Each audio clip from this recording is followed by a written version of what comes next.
since Hitler had come to power in 1933. And I was born in 1934. And in 1935, there were the Nuremberg laws. My parents decided that it was time to start making arrangements to leave. We were told to be at the U.S. consulate on the morning of November the 10th, 1938.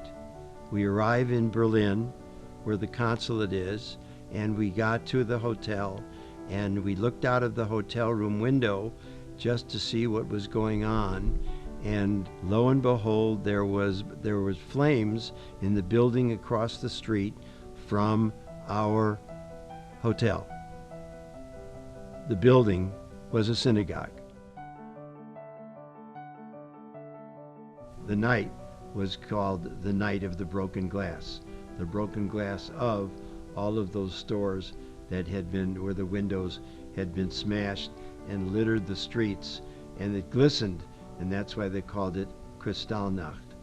We certainly had no idea at that time that history tells us that there were 1,400 synagogues burned that night, including the one in our hometown. There's a phone call. While we were still in the hotel room, a young teenage girl that was house sitting for us, she said in German, "The English lesson has been canceled." It had nothing to do with an English lesson. It was a coded message that my father and she had worked out so that in case something were to happen while we were away, that would be a message that would say, "You better not come home again."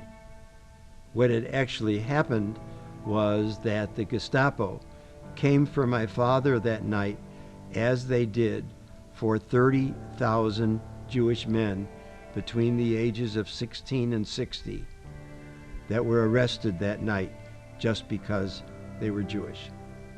They were arrested and sent to slave labor camps and prisons, but my father wasn't home. And the Gestapo said to the girl, "Where is Herr Rehbach?" She could easily have said where he was, where we were, but the answer she gave was, "I don't know."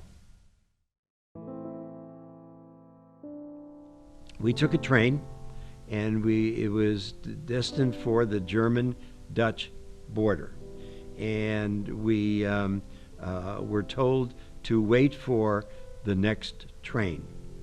A total stranger came up to my mother and tapped her on the shoulder.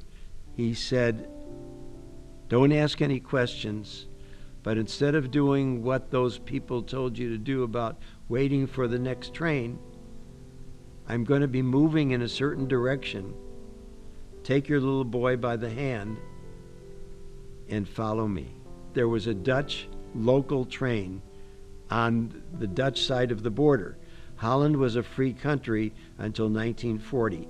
We weren't thinking of that as much as following him. And he jumped on this local train almost at the moment that it was, because he knew that there wouldn't be anybody looking and knew the schedule. He took us to his home so he could make a phone call to tell my father that we definitely would be there to leave for New York, and arrived in New York on the 22nd of December, 1938. These people that we identify as upstanders, they didn't say no, or didn't help, or didn't do the right thing.